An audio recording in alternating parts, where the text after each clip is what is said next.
Наши дети – это аманат от Аллаха, но мы предаем этот аманат каждый день. Мы окружили их гаджетами, но лишили их нашего внимания.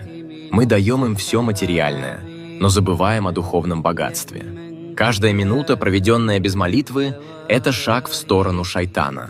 Каждый день без Корана – это день, потерянный для вечности. Мы боимся, что наши дети отстанут в учебе, но не боимся, что они отстанут от религии.